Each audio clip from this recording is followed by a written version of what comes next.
All right, I think we're good to go here, you guys. Like I said, this is going to be recorded. One thing I say at the beginning of all of these webinars is please go back and watch it as soon as you get it. We're going to send this out in an email and re-watch it again so this really sinks in. And this one in particular because there's several legs to this strategy and nuances that you guys really need to know before you start implementing something like this strategy. So please watch it again.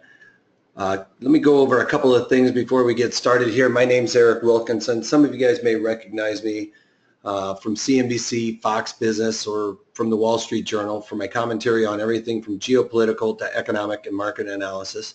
I've been trading my own money for well over 20 years, and I'm not here to tell you that I'm going to make you rich or that I'm going to make you a millionaire, but I am here to help you take control of your finances, manage your own portfolio, and most importantly, take control of your own risk. If somebody else is managing your risk, it's like, you're just throwing it to the wind. You're paying a lot of money, and that's going to eat away at your yield. If you just do it yourself, even if you're going to make mistakes, you're probably going to make mistakes along the ways, but those financial advisors and everybody else are making those same mistakes. So you might as well do it yourself and lower your cost, increase your yield, and ultimately increase your return. And I've traded in most markets throughout my career. From the Chicago Board of Trade, I've traded everything from stocks, financial futures, commodity futures, currencies, and options on all of those products in all market conditions. As a matter of fact, I was saying this was a crazy day, and I finally figured out where that day was from, and it was actually from a unenjoyment day, which is what we used to call on the floor the unemployment number that gets released, the non-farm payroll at the beginning of every month, first Friday of every month. So that was on an unenjoyment day. Anyway, let's get on with it. One other thing, I got to go over this disclaimer. It says any news, opinions, research, analysis, or other information contained here or material provided by Pro Trader Strategies, associate companies, or employees is provided as general commentary and does not constitute investment advice or solicitation to buy or sell any of these securities, contracts, or strategies we're talking about.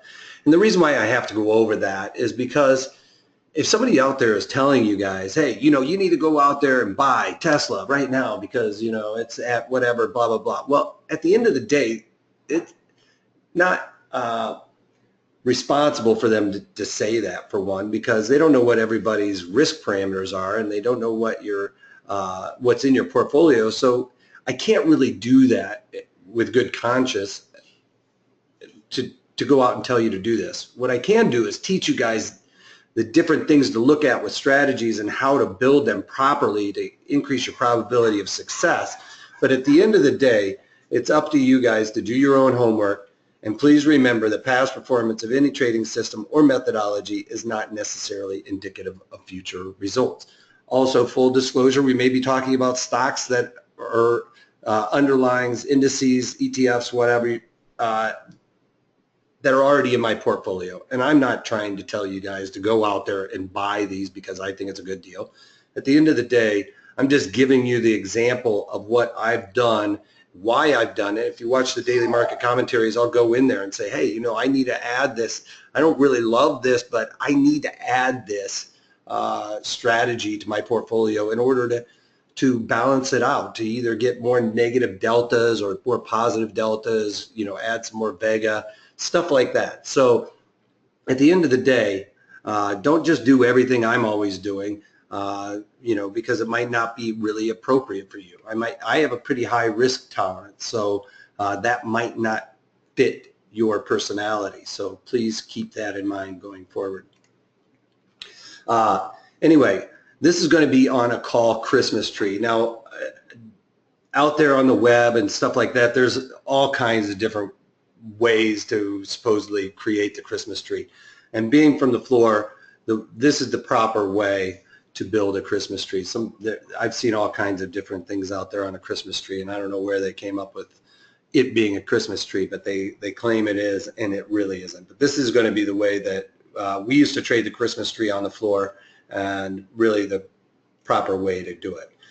And our market assumption is going to be neutral to bullish. So the reason why it is neutral in the sense. It's because we're going to be having very low delta, long deltas on this, if at all, and a lot of times it will be zero delta. And I'll go over the deltas here a little bit more a little bit later, but just for simplicity's sense, if you buy a call, that means you are long delta.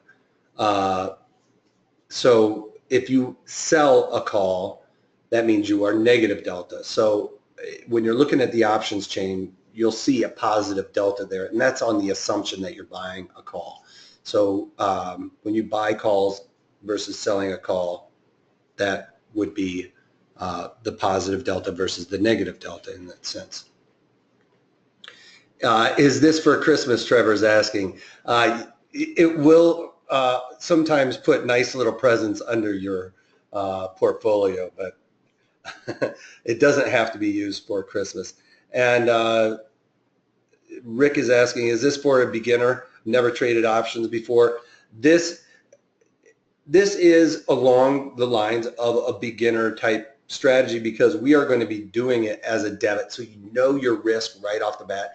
It's not something like a naked call or a naked put where, you know, that's probably more for the advanced trader, if you will. So this being a defined risk strategy, yes, I would say you could do it as a beginner. It's going to be a lot to grasp onto, but Trevor, stick around and we'll have some other things for you a little bit later. Or sorry, that's Rick. All right, so this strategy, basically it's buying an at-the-money call spread that's going to have a skip strike in there. So we're going to skip one strike, and then we're going to sell two short call spreads at that same level. So it's basically combining an at-the-money call spread, long call spread, with two out-of-the-money short call spreads. The one caveat to it is our long is going to skip one strike. So in that, we're going to be buying one at the money. Sometimes you could do it in the money. You know, I go both ways on it. The more bullish you are on this underlying that we pick is going to be the one where you go slightly out of the money, or slightly, you know, out of the money, if you will, but it's going to be the at the money still. Fader's asking, yes, it is kind of like an unbalanced butterfly, but you know, a butterfly, we're going to be buying one, selling two, and buying one. We're throwing that extra in there. So it is part of the butterfly family strategy, if you will. What we're doing here is we're going to kind of increase our risk a little bit by adding that extra in there, but it's going to reduce what we pay for this versus what a butterfly looks like. So if you were to look at a normal butterfly, this would have more of an angle off of here. Why didn't that work for me? Let me do this. So it would have more of an equal angle down to here. You know, it would equal this angle here, but by adding in that extra short call spread, if you will, that is allowing us to pay less, and so it increases our risk a little bit because this is our risk to the upside versus what we would be doing with just a regular spread, a butterfly spread. So we're adding a little bit more risk, but we're reducing what we pay. So remember, anytime you're dealing with options, this is always you know, there's a payoff, there's a trade-off.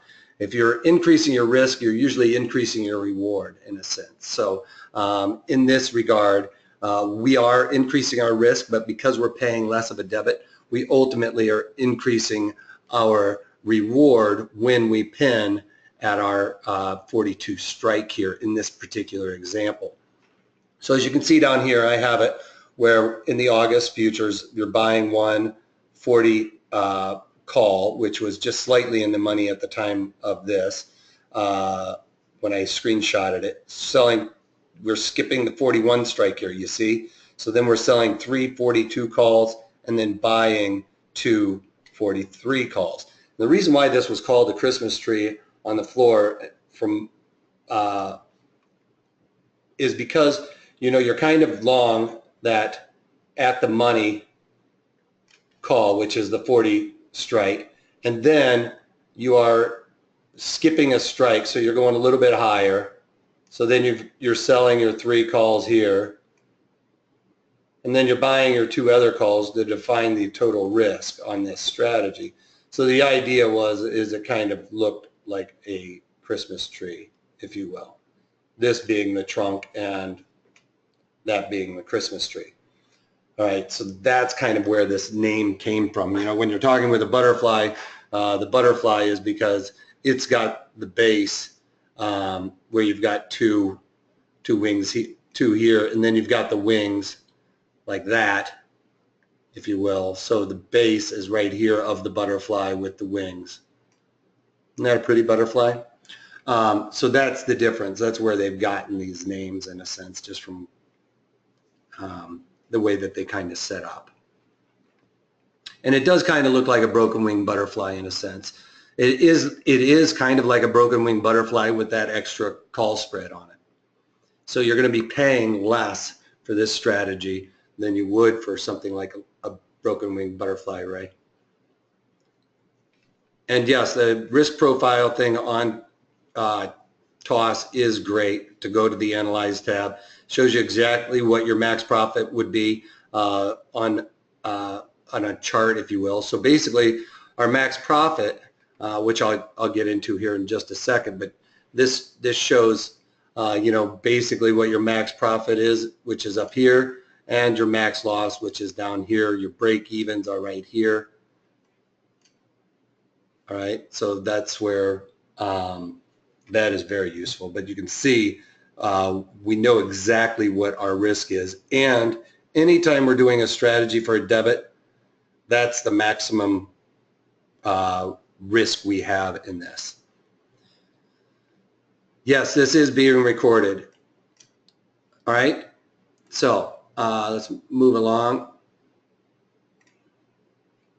All right, so let's go over the essentials of success. And I do this for every single time we go for a strategy. You know, this is part of the repertoire I go through to even determine sometimes what type of strategy I want to implement and picking the right strike. Now, with this one, since we're talking about doing the at the monies, there's not a whole lot of decision making going on here, other than, like I mentioned earlier, the more bullish we are, the further out of the money we're going to go. So like if you like to use the charts and things like that, and say for instance with this last example that we were looking at, if you saw that there was going to be a massive resistance area right here at the 42 strike, but it was trading right around 38 and you were pretty bullish, then you might put this strategy where you're a little further out of the money in order to capture that that resistance area.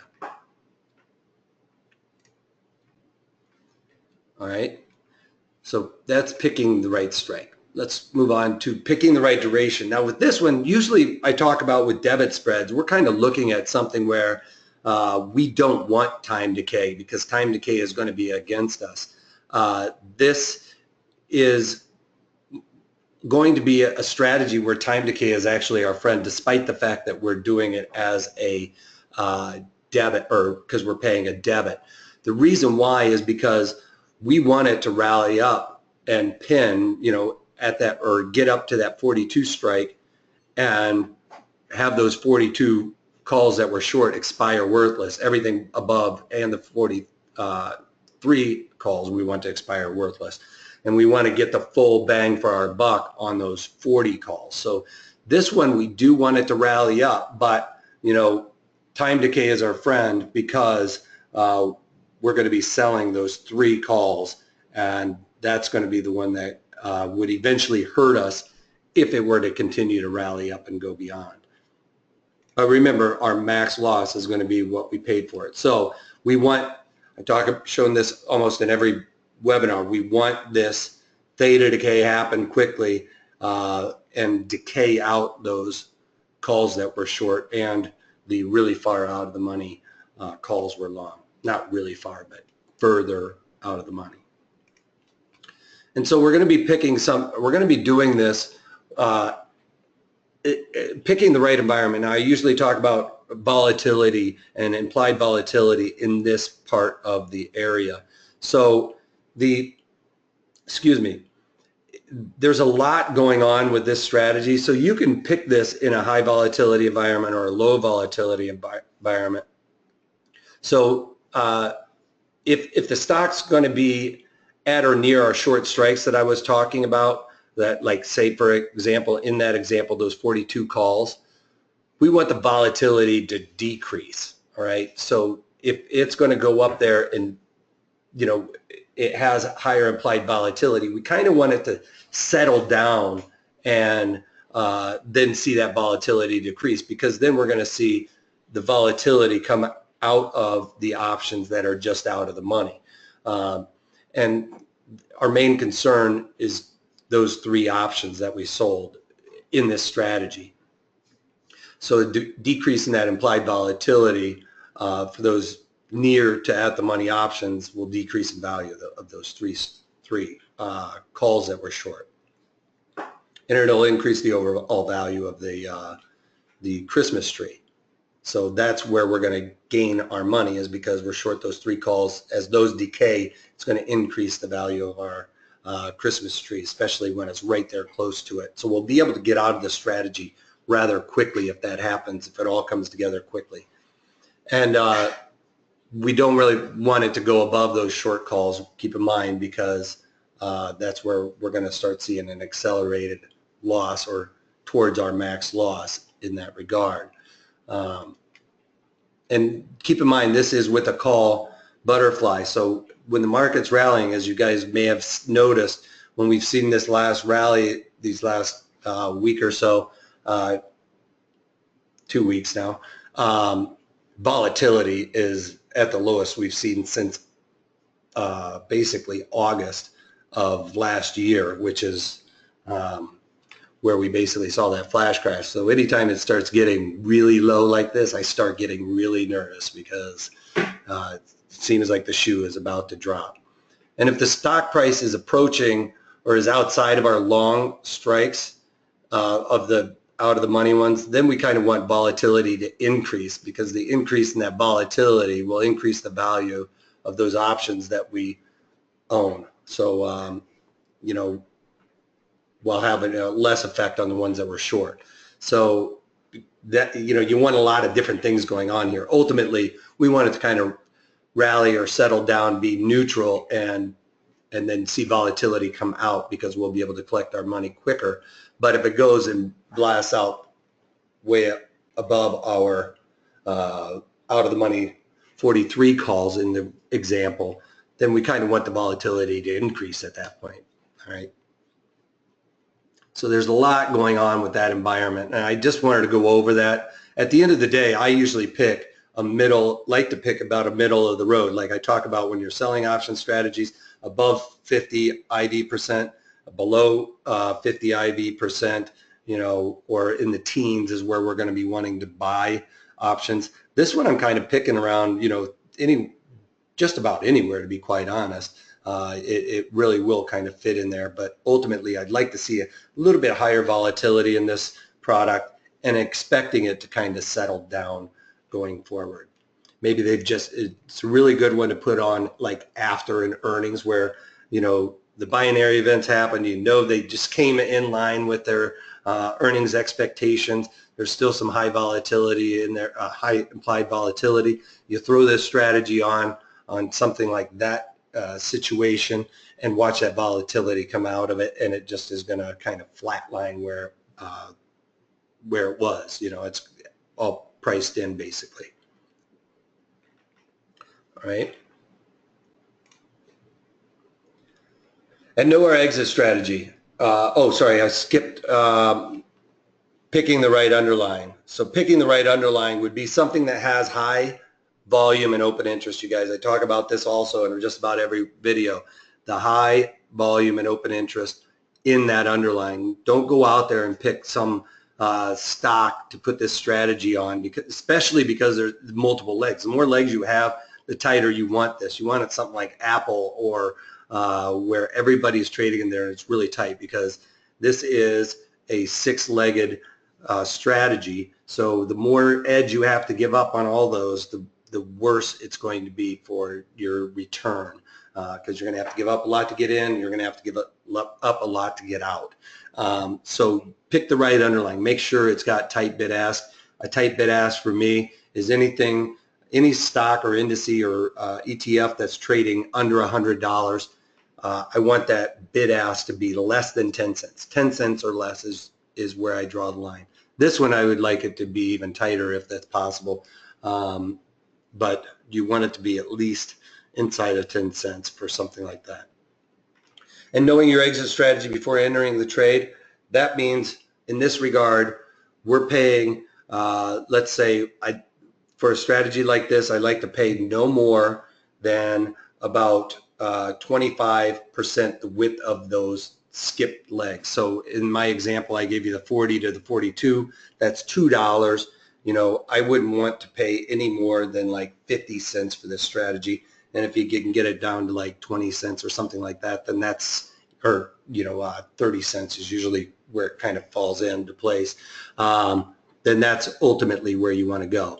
Now, our exit strategy, when we talk about this, it has to do with our max profit, okay? So I'm going to go to the next slide on this and talk about the max profit is going to be the width of the long call spread, which is the 40, the one you bought that's at the money, and the skip strike to my example of the 42 calls. So that's $2 wide, right? And in that example, I think I paid right around, let's just say for argument's sake, 30 cents. It was pretty close to that. So what's our max profit? It's the $2 width of that call spread minus the debit paid, $1.70. Now, I am not going to wait this out and try and get that whole $1.70. I'm going to go for 50 cents of that max profit. So if it's $1.70, 50% of that is right around, or is 85 cents, right? So I'm going to be looking to cover this strategy when it's trading.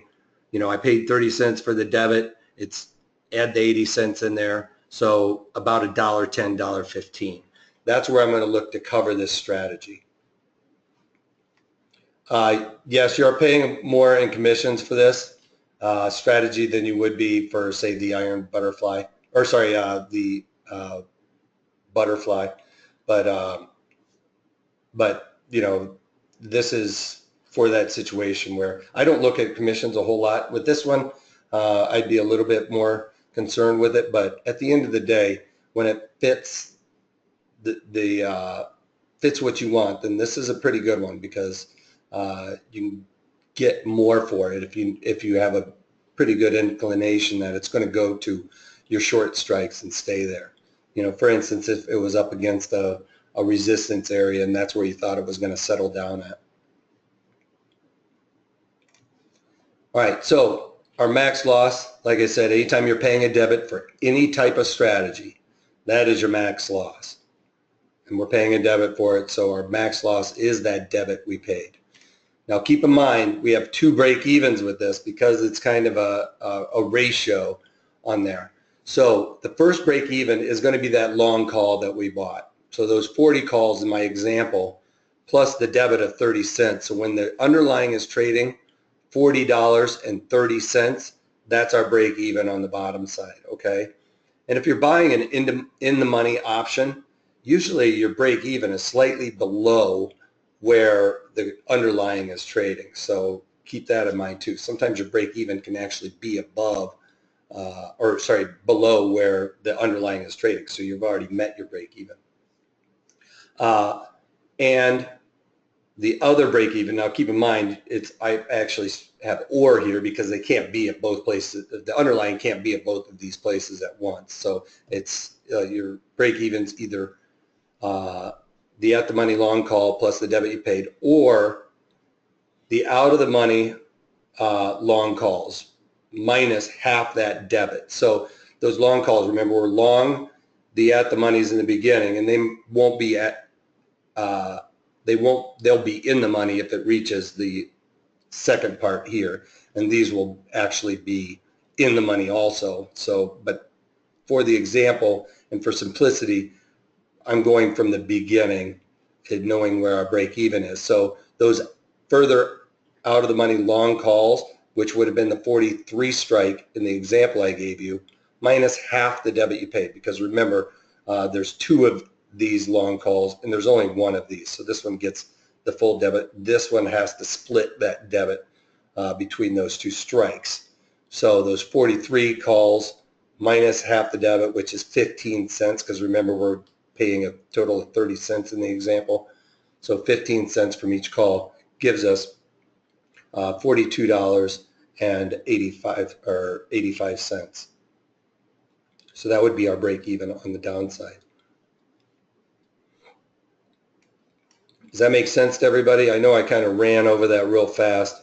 The reason why I do that a lot of times, get through these slides, is to get into the actual platform. I think it makes a lot more sense to kind of walk you through it on the platform rather than just giving you these stale. So let's get into the platform. This is usually where I throw it out to you guys. So in the questions box, throw out a couple stocks for me. I'll run through. I've vetted a couple here that I think are going to be pretty good ones to be the ultimate example.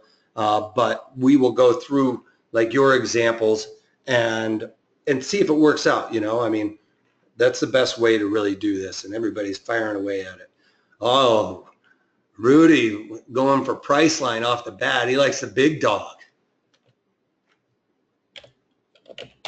So this is likely going to be a expensive one, but let's see. So they do have earnings in there, and you know, keep in mind, that's one thing I would look at. So I don't know if I really want to put this strategy in on an earnings, especially in something like Priceline, because you can see what happens with theirs. I mean, they have massive gaps on their earnings, okay? So that's something we don't really want. We want something that's going to settle down. If you're going to do this around an earnings, and I'll be quite honest, I don't usually do this one around earnings because those get a little bit wanky. So that might be something that I would skip out of this. But, you know, it's right there, middle of the road, pretty high implied volatility. All those other things, it's going to have pretty good bid ask, despite the fact that it's, you know, $1,300 stock. But, you know, it's $4 wide. And keep in mind, you know, if you're going to do this strategy about Priceline, this is a 6-legger, and it's going to cost you a little bit more to get in and out of those. So I think I would not do this one necessarily. A couple of other ones. Yeah, maybe throw that in. Yeah, exactly. So, you know, after that earnings hits and it jumps to that area, you know, you could see like this would have been maybe a good time to get into Priceline after its earnings, because it kind of trades pretty sideways after the event is out of there. And as you can see, I mean, it did get volatility crush right afterwards, but you can also see it continued to go down. So that's what we're kind of looking for. You know, you get that that downward sloping volatility move. We don't want it to be that. We don't want to enter this strategy and all of a sudden it starts ramping up like that really fast, especially if it's going down. Okay. So let's look at a couple other ones. Got KMI.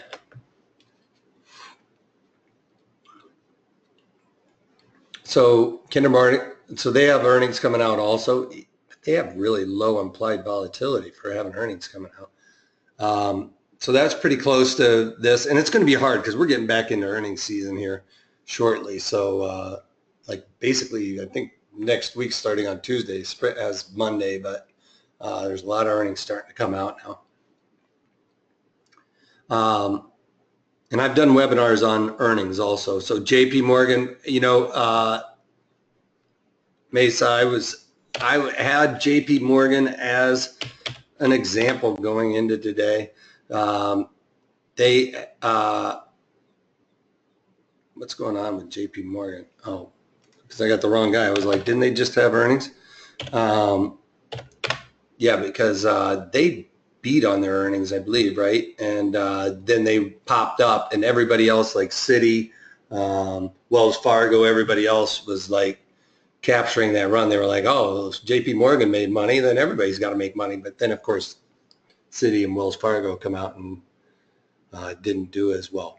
So JP Morgan is a possibility. They got super low implied volatility, but I could easily see them trading sideways, and this is going to act as resistance, so go up there and try and fight through this a little bit. So we'll check it out.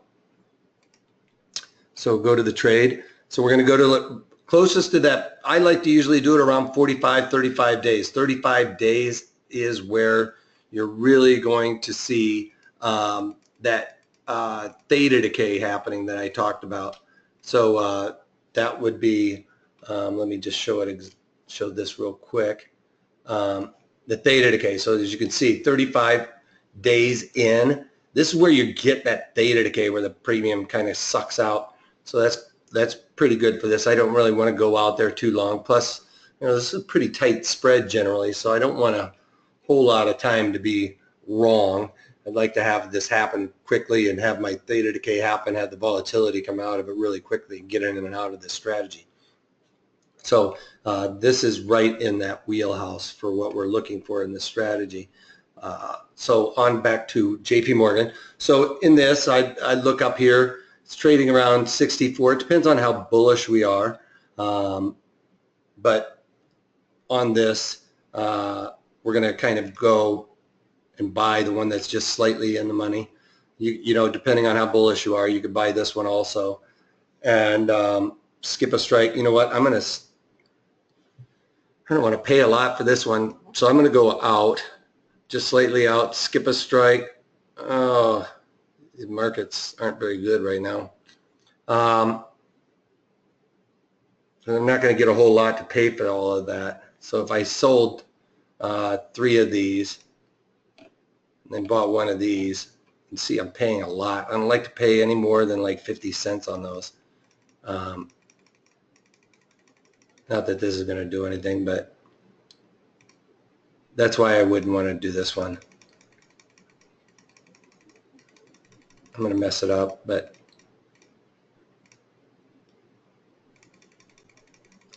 and see, if you notice over here on the side, oh, now it says custom, but when I did it before, I think it said butterfly on there, and it's just because it's part of the butterfly family. It really is a Christmas tree, but paying 72 cents is a little bit too much for me.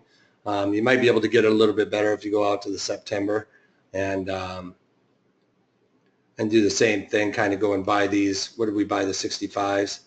Skip a strike, sell 3 of those, and then buy one of these. You know, that's even worse. Oops. Yeah. So I think I'd skip that one because now you're risking one to get one, and I'd much rather risk a lot less. You might even be able to do the butterfly better than that. There are links to earnings webinars on the web page there. All right, so the next one we're going to be looking at Goldman Sachs. All right, so let's delete this one. Excuse me. All right, so Goldman Sachs is going to have tight bid ask. It's, you know, this is outside that 10 cents I'm talking about. Usually it's 20 cents, but right there. But Goldman Sachs has so much volume and open interest. This is the other thing you can do is click on this, go to volume and open interest. You can see there's a lot of participation in here. So that's a good sign that, you know, you won't have to give up as much of an edge, even though it kind of looks wide here. You could probably come in and offer $3 for these calls, or $2.90 for to get long, and get filled with something like Goldman. But anyway, so I'm going to look for the one that's the closest, and that's this one right here. It's just slightly in the money. So we're going to buy that one, and then we're going to sell 3 of these and then buy 2 of these. So see, I'm skipping the 65 strike. So I'm going from the 60 to the 70 to the 75 on this. We're paying, it's $5, it's $10 wide, and we're paying $3.50. What is that? About just a little over 30%, 35%. So, I mean, that would work. Is that right? 3.5 divided by 10. My math doing good, or my brain fried? 35%, right? Should have been the easy math. So yeah, so that one would work. You're paying $3.50 for something like that, and then your reward on that is the $6.50, just for rounding up purposes. Okay, and you can even go and let me change these, and we can go to the Analyze tab and look at it real quick, because this fits the parameters. Does it have any earnings? Oh, see, here's where it says the butterflies. Yeah.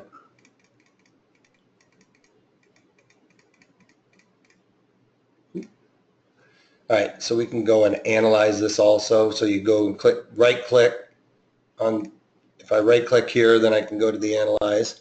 It's going to pull it up, and it got rid of that other one. Good. So as you can see, this is your risk reward on this. You know, you're paying $350 for it, and your reward is going to be the $650. This looks a little funny. It's maybe adding in the commissions. You can see your long 21 deltas. So you would want this to rally up to get to the break even. We're going to need it to rally a little bit. We find our break even by adding in the debit paid to this. So at 163.50 is where, you know, our break even is. So 163.50, it needs to rally a couple more dollars. Okay. See how that's working?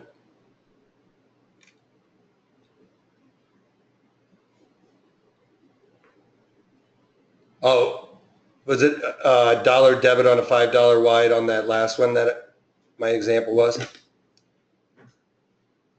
Oh, for JP Morgan.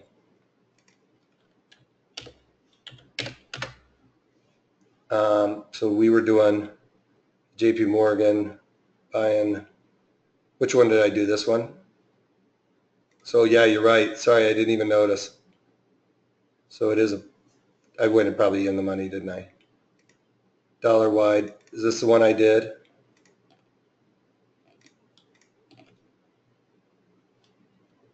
Is that what I did on that one?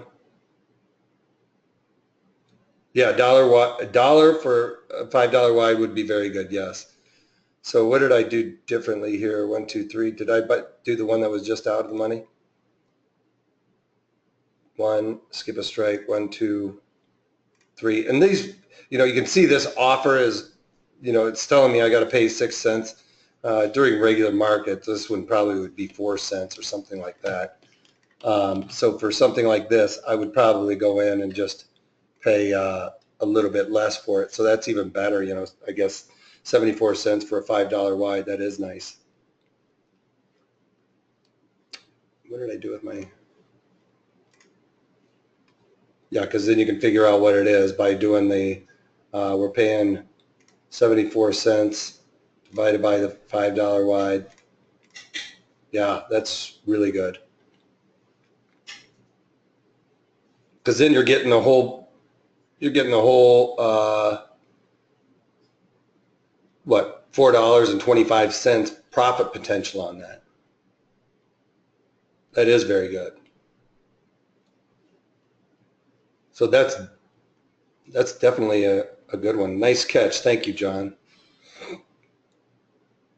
I was thinking I was on like a couple $2.50 or something. I don't know. But yeah, so on a $5 wide, 74 cents, that exceeds our what we want from that. One thing to keep in mind, the implied volatility is probably not going to go much lower than that. All right, so then on to, oh, Pepsi, somebody threw out Pepsi.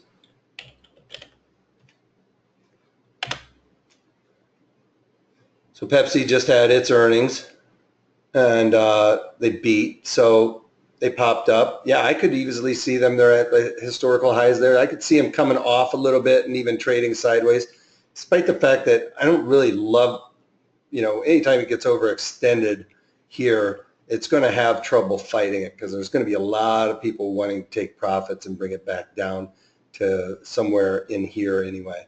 But because they really crushed earnings on that, it might still work out. So you can definitely look at it like even that this little, why won't you copy on me?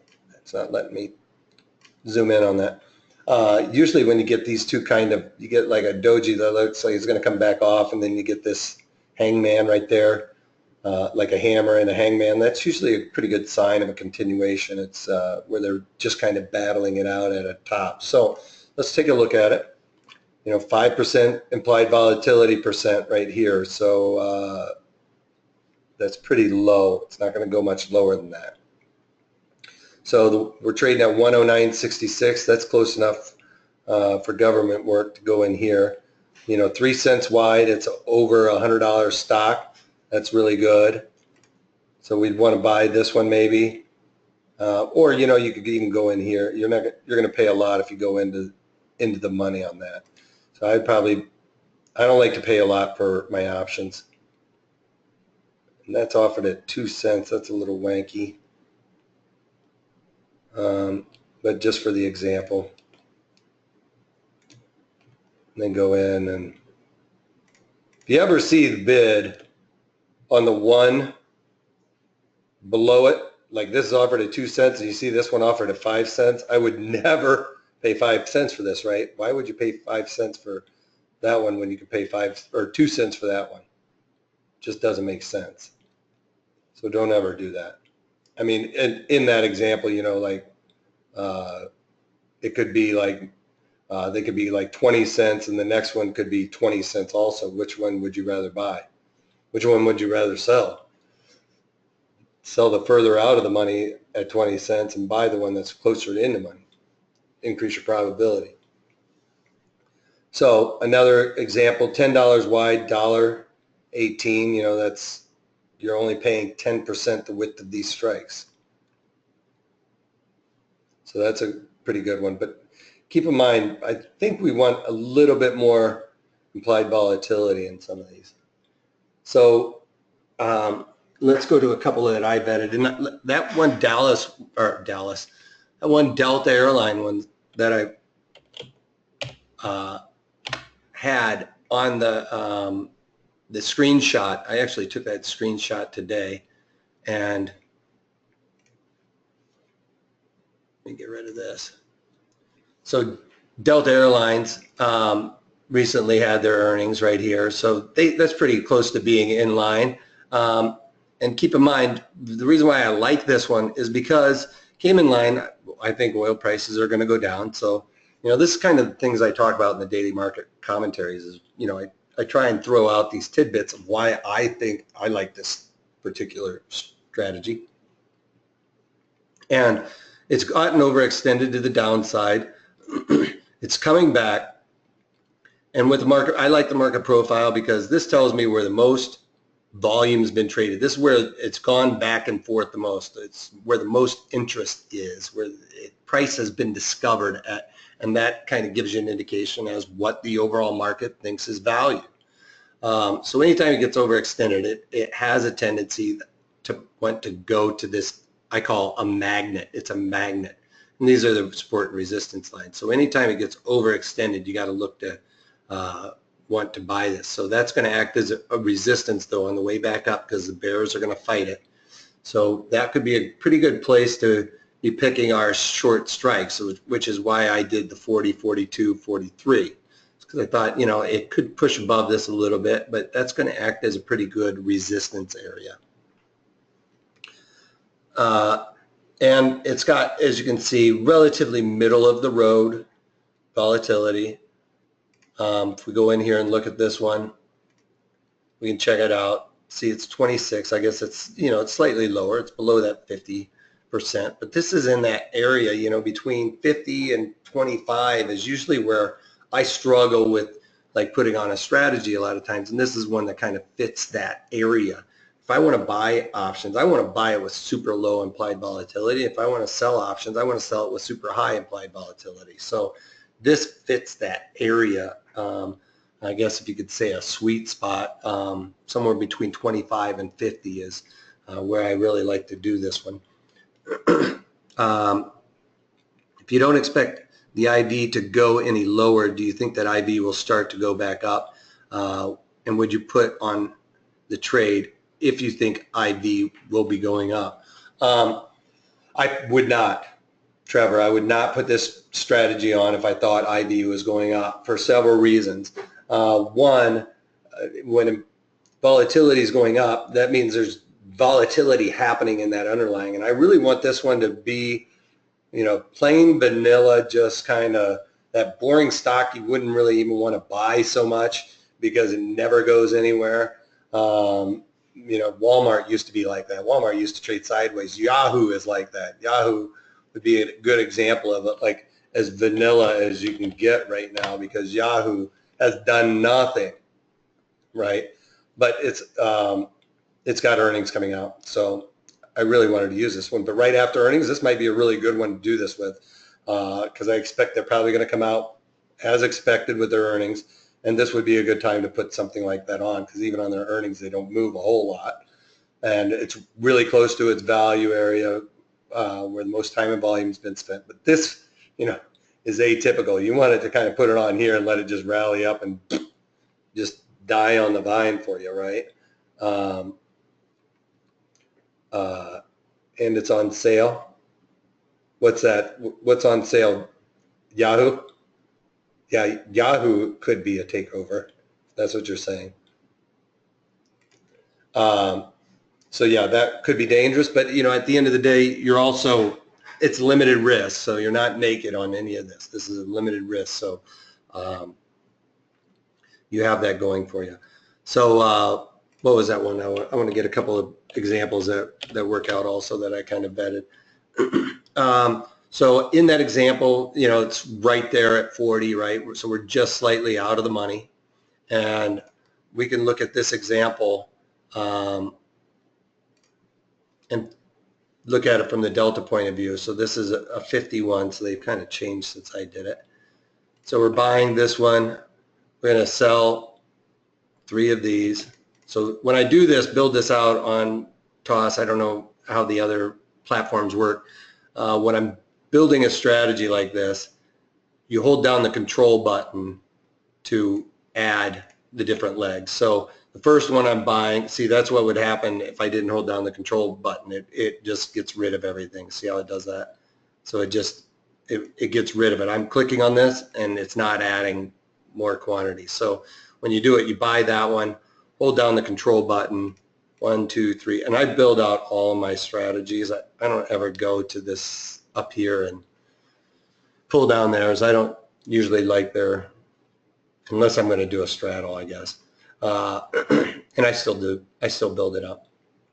So we're skipping that straddle. So here's what you do. This is how the program figures out your deltas on this. So for instance, we're buying this 40. It's important to know your deltas. It's important to know your vega too. Vega is the most important to me. So the 40 calls are 51 delta. So remember, we're long that delta, so that's a positive, right? But now we're selling these 42 calls. What is that? When you're selling a call, you're getting negative deltas. So we subtract 31, and we do it 3 times. So we're subtracting 31 3 times because we're getting short that many deltas. We're getting short 93 deltas.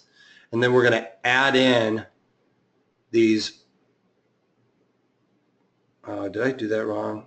42. We're going to add in the 23 deltas.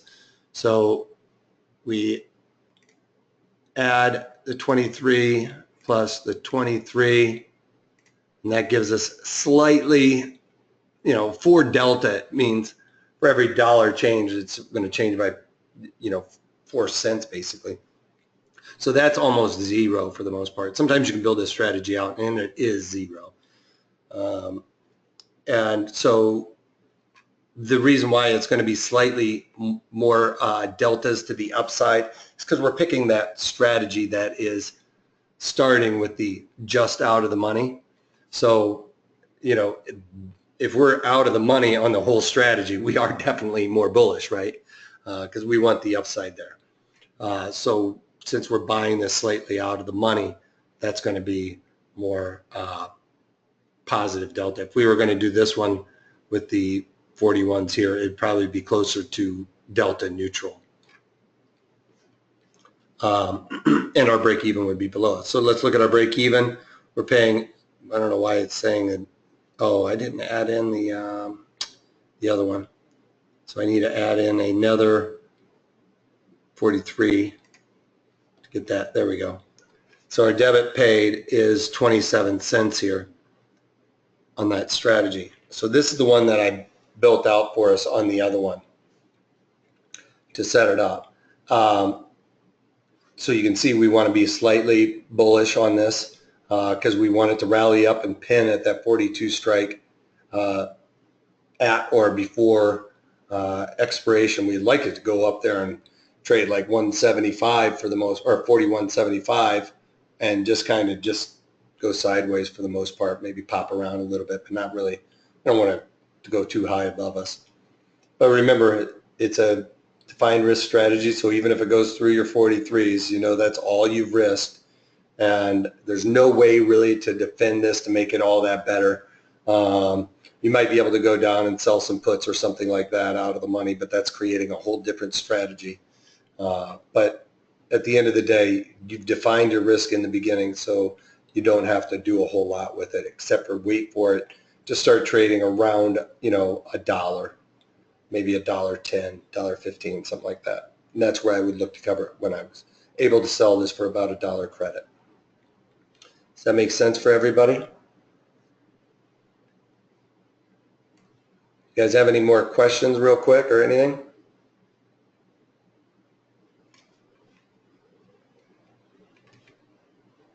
All right, I lost my questions box.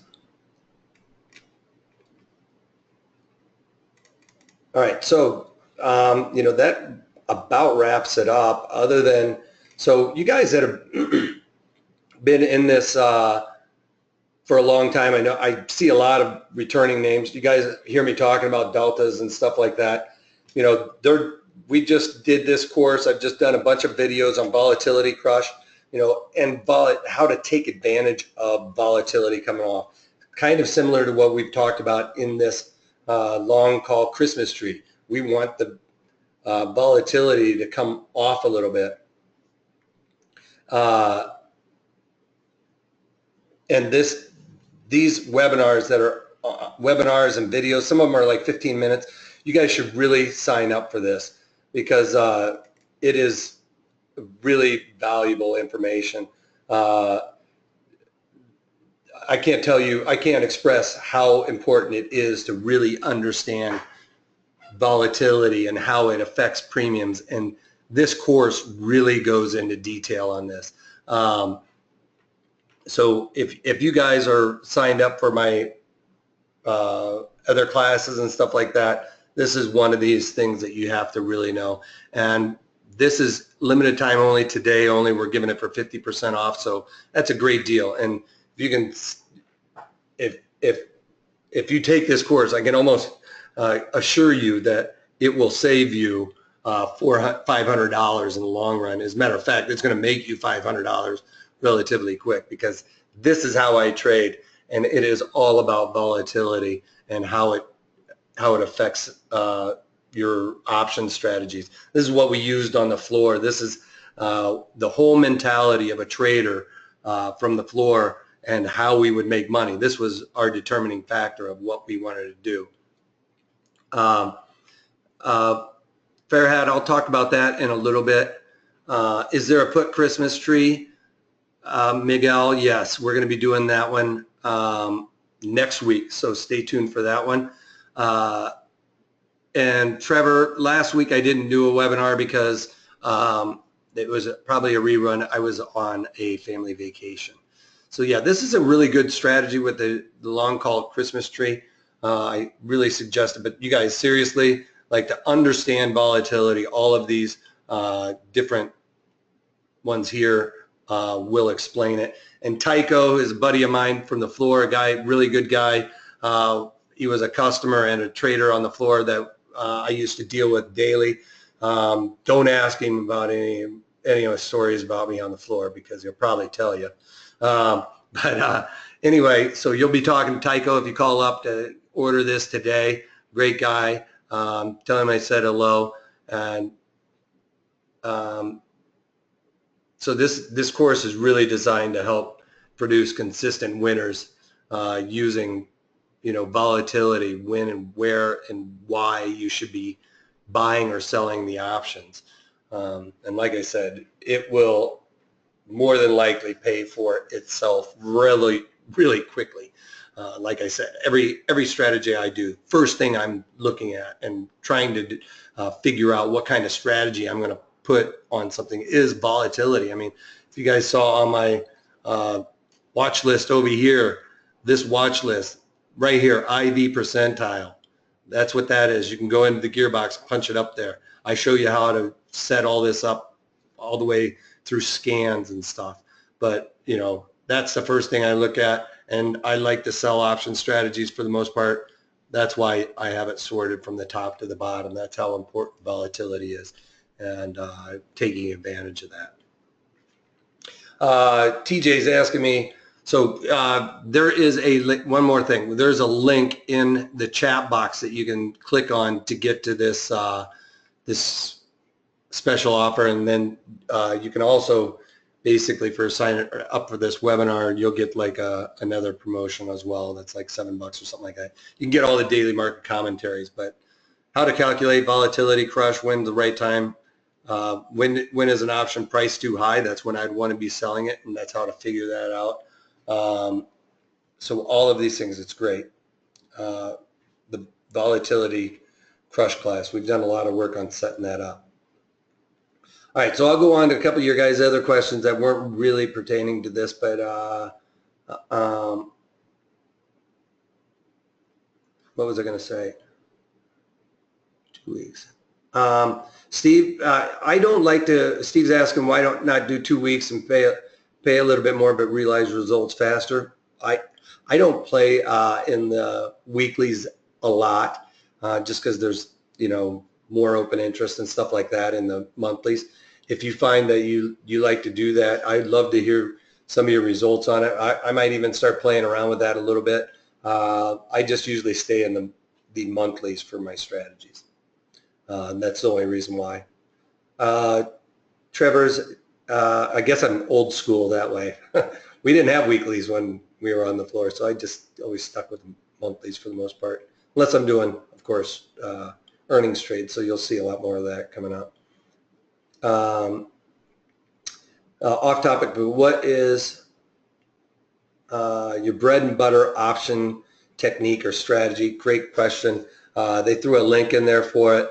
That's some of my favorite ones, so you can click on that. But I like to sell strangles or iron condors, anything basically selling strategies. I like to sell call spreads. I don't like to buy a lot of options like I did just recently, and I talked about it in the daily market commentaries. I was getting really long deltas, which means my overall portfolio was long, and I'm thinking to go on to answer TJ's question. I think SPUs equities are a little bit over the moon on their pricing right now, so I'm bearish, but I'm a contrarian. I mean, if you like going back, after that Brexit thing, I was short going into that Brexit, and when it slammed a lot harder than I thought it was going to, and I got out a lot of my shorts that made me long. So I got long during that, and now I might be wrong now, but I think that we are just a little overdone to the upside. Nothing's changed. The economy still is not that good. And I mean, you could get me on my soapbox for an hour, TJ, but I think that SPU's equities are a little bit overdone. And if you even go and look at my, if we look at the market profile here, I don't want to go to tools, I want to charts. We can go to the market profile and we can just look at it. Yes, I talked about this on some of the other ones. Look, market profile, this is where the market finds value. We're overextended to the upside. It's thinning out. It means, you know, it means there's a lot less volume going on up there. As you can see here, even the volume's kind of trickled off.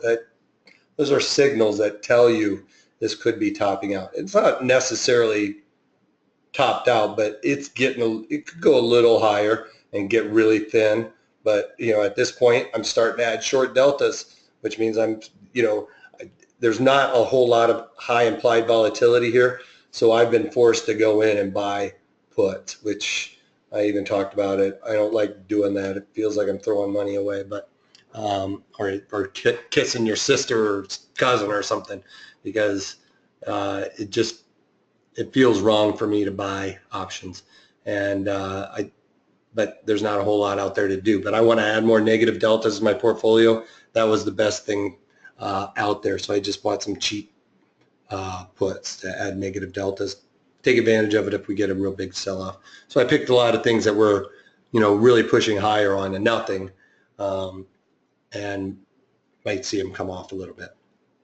And you get all of that in the daily market commentaries also, you guys. So that's, you know, if you're a beginning trader, those daily market commentaries, I mean, I give you everything daily as what I'm looking at. Is that the market profile or volume profile? It's called the market, or it's called the volume profile. We on the floor used to call it market profile or Stoudemire. But what it is this is the blue shaded is the volume, and the dots are the monkey bars, which is also what we called Stoudemire.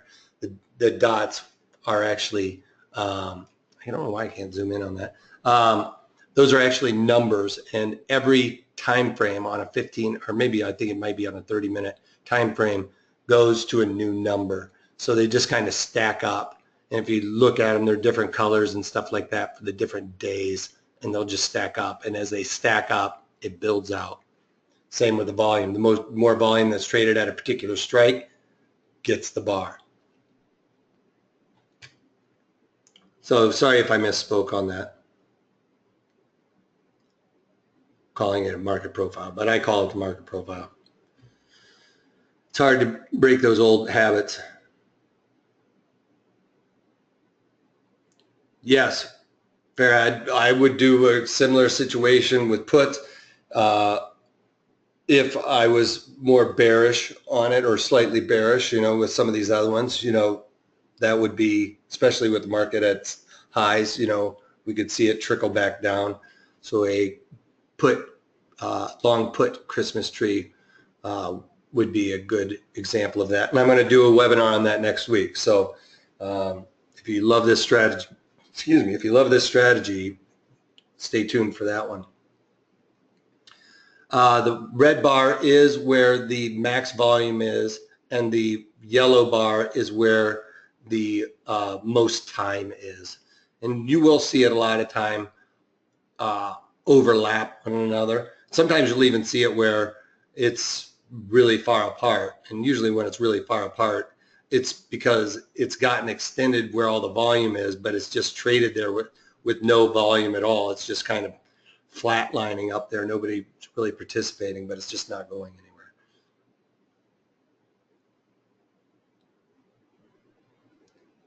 All right. Would you make a put Christmas tree? I'll do that next week. We don't have enough time. I'm actually running over right now, kind of answering all these other questions. So I'll spend an hour on it next Friday. All right. So check that out, you guys. And that's about all I got for you guys today. Like I said, say hello to Tycho. He's a good guy from the floor. And this strategy is something I'm sure he has a lot of history with, because this was a favorite strategy on the floor. So he knows a lot about this. Good guy. And it's a great deal for that matter. This is a great deal for that matter. So you can ask him any questions. If he can't answer your questions, which I'm sure he will be able to, he'll probably throw you out to me, and I can help you out. All right? Guys, take care. If you can't take that, take it easy. Thanks, Cub. Thank you guys very much. I appreciate all the kind words. Take care, y'all. Have a great weekend.